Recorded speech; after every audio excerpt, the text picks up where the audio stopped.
बिस्मिल्लाहिर्रहमानिर्रहीम। अस्सलाम वालेकुम स्टूडेंट्स, क्या हाल है जी? कैसे हैं आप सब? उम्मीद करता हूँ आप सब खैरियत से होंगे। स्टूडेंट्स, मैं हूँ मोहम्मद इब्राहीम, आपके चैनल डायमेंशनल फिज़िक्स से। और प्यारे स्टूडेंट्स, आज हम डिस्कस करने वाले हैं class 9th physics 2025 Punjab text book board chapter number 5। Students, हम डिस्कस कर रहे थे वर्क, एनर्जी एंड पावर, और आज का हमारा टॉपिक है 5.5 renewable and non renewable sources. Students, आज हम ये डिस्कस करेंगे कि कौन से ऐसे एनर्जी सोर्सेज हैं जो रीयूजेबल सोर्सेज हैं और कौन से ऐसे हैं जो नॉन रीयूजेबल सोर्सेज हैं।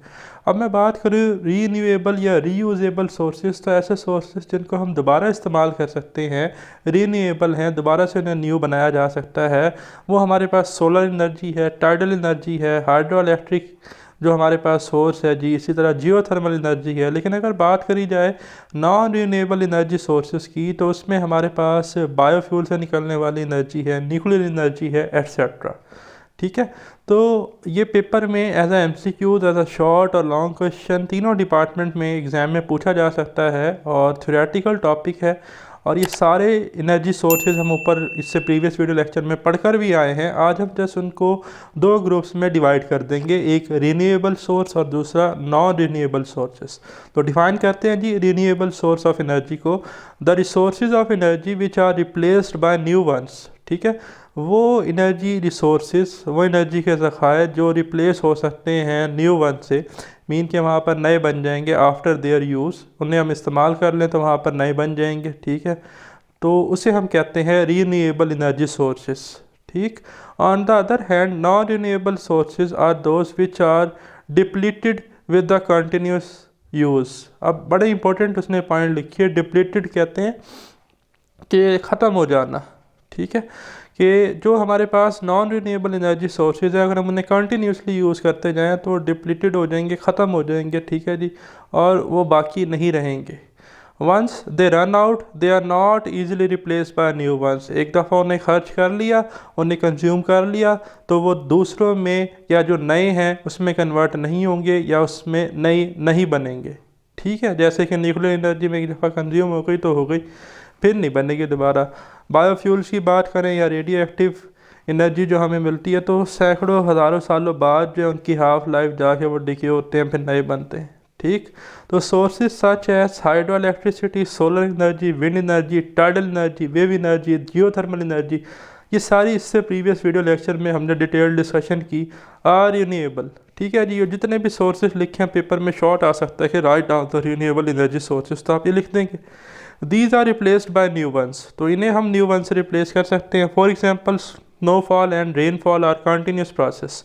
नेचर में जो हमारे पास रेपिटेटिव फेनोमिना है, जो बार बार रिपीट होते हैं, ठीक है, उनमें हमारे पास स्नोफॉल रेनफॉल है। तो स्नोफॉल और रेनफॉल होती है, तो there for water supply to the reservoirs of the dam for generation of hydro electric power. तो जो हमारे पास डैम्स हैं वहाँ से hydro electric power, hydro electricity जो है वो हम इजीली जनरेट कर सकते हैं, विल नेवर एंड अप, जो कभी ख़त्म नहीं होती। Like wise solar energy will remain available for ever. इसी तरह सन से जो लाइट आ रही है वो भी हमेशा के लिए है तकरीबन, क्योंकि हज़ारों साल से आ रही है और स्टिल हज़ारों साल तक आती रहेगी। ठीक है जी, तो हमारे पास सोलर एनर्जी भी एक रिन्यूएबल एनर्जी सोर्स है। Same in the case with the wind and the tidal energy. ठीक है जी, विंड्स हो गई, मूविंग एयर को हम विंड कहते हैं। Tidal energy due to gravitation pull of moon जो है, ये भी आती जा रही हैं। ठीक है जी, और ये रिन्यूएबल सोर्स ऑफ एनर्जी हैं। These are not going to run out in future, और ये फ्यूचर में भी जो है इतनी जल्दी से ख़त्म होने वाली नहीं है। ठीक, जबकि बात कर ली जाए नॉन रिन्यूएबल सोर्सेज की, non renewable sources include fossil fuels and nuclear energy. ठीक है जी, the remnants of plants and animals buried under the earth took millions of years to change into fossil fuels। क्या कहता है जी कि जो आपके पास प्लांट्स हैं, एनिमल्स हैं जो बरीड अंडर द अर्थ, उन्हें तकरीबन जो है वो मिलियंस ऑफ ईयर, कितने ज़्यादा, यानी कि कई हज़ारों साल बाद जाके जो है वो चेंज होते हैं फॉसिल फ्यूल्स में। तो अगर दोबारा हमने उन्हें रिन्यू करना है तो इतने हज़ार साल तक हम वेट करेंगे या ज़िंदा भी रहेंगे, तो इसलिए इसे हम कहते हैं non renewable sources. These fuels are in limited quantity, और बड़े लिमिटेड क्वांटिटी में होते हैं। Once they are used up it will take further millions of year to form new ones. एक दफ़ा इन्हें इस्तेमाल कर दिया तो फिर कई हज़ारों सालों बाद जाके ये दोबारा बनेंगे। ठीक है जी। Similarly fuels for nuclear energy are also limited, और न्यूक्लियर फ्यूल जो है, न्यूक्लियर एनर्जी जो है वो भी हमारे पास क्या है जी, लिमिटेड है। As the need of energy is increasing day by day, there is need to develop other non transitional energy renewable sources. कहता है कि जिस तरह से दिन ब दिन एनर्जी की जो है हमें ज़रूरियात बढ़ती जा रही हैं, पेट्रोल हम अपनी गाड़ियों में डलवाते हैं, ऑटोमोबाइल्स में, एक वक्त आएगा कि पेट्रोल भी ख़त्म होना शुरू हो जाएगा, बहुत ज़्यादा महंगा हो जाएगा, नापैद होना शुरू हो जाएगा, तो फिर हमें कन्वर्ट होना पड़ेगा सोलर एनर्जी की तरफ या हाइड्रो इलेक्ट्रिसिटी की तरफ। तो सोलर कार्स जो हैं, सोलर बाइक्स जो हैं अभी भी आ रही हैं, लेकिन उनका फिर हमें यूज़ और भी ज़्यादा करना पड़ेगा, तो हमें कुछ non traditional renewable energy sources की तरफ जाने की ज़रूरत पड़ेगी। तो ये था जी हमारा वीडियो लेक्चर, और इसमें प्लस में ऐड करूँगा ये एक इन्फॉर्मेशन है हमारे पास, economical, social and environmental impact of various energy sources. ये जो हमने एनर्जी सोर्सेज पढ़े, रिन्यूएबल या नॉन रिन्यूएबल, या इससे पहले जो हमने एनर्जी सोर्सेज पढ़े, उनमें से सबसे आसान, सबसे सस्ता कौन सा है, उनमें से पोल्यूशन लेस कौन सा है, वो सारा हमने इस डिस्कशन में कवर करना है। तो देखें, fossil fuels is common source of energy. Fossil fuels जो हैं वो हमारे पास बड़ा ही सादा सा सोर्स है एनर्जी का, बट इट्स वेरी एक्सपेंसिव, बहुत ज़्यादा एक्सपेंसिव है। It also produce pollution that effect the human health badly, और ये इंसान की सेहत पे भी असर जो है बहुत ज़्यादा गहरा करता है। ठीक है, तो ये इसके नुकसानात हैं। On the other hand, hydro electric energy is the cheapest source of energy. अब ये सारे पेपर में MCQs आ सकते हैं कि इसमें से महंगा कौन सा है, कॉस्टली कौन सा है, चीप कौन सा है। तो hydro electric energy cheap source है, सस्ता है। It does not produce pollution, ये पोल्यूशन भी प्रोड्यूस नहीं करता। It has only one negative point, लेकिन इसका एक नेगेटिव पॉइंट है, डैट इस में cause water logging by rising the water table under the nearby lands. ठीक है जी।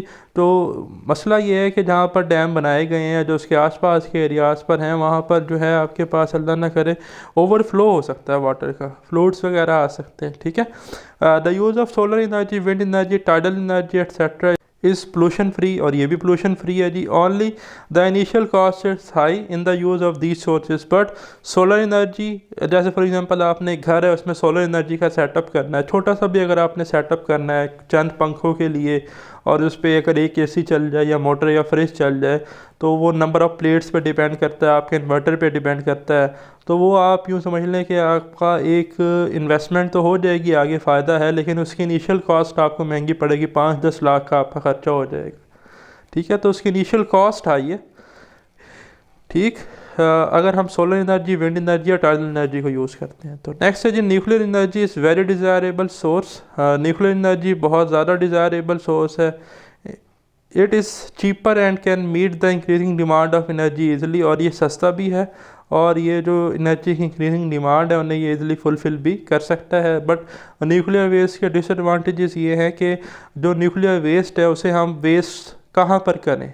ठीक है जी। नॉर्मली जो हमारे पास नमक की कानें होती हैं, वहाँ पर हम जो रेडियो एक्टिव वेस्ट है उधर इन्हें डाल देते हैं नमक में, और नमक जो है वो रेडिएशन को अच्छे से क्या कर लेता है जी, एब्जॉर्ब कर लेता है, और वो उन्हें आगे सराउंडिंग में नहीं जाने देता। तो ये था जी हमारा आज का वीडियो लेक्चर। वेरी सून इंशाल्लाह हम डिस्कस करेंगे advantages and disadvantages of energy production. तो अपना ख्याल रखिएगा, मुझे दें इजाज़त, अल्लाह हाफ़िज़।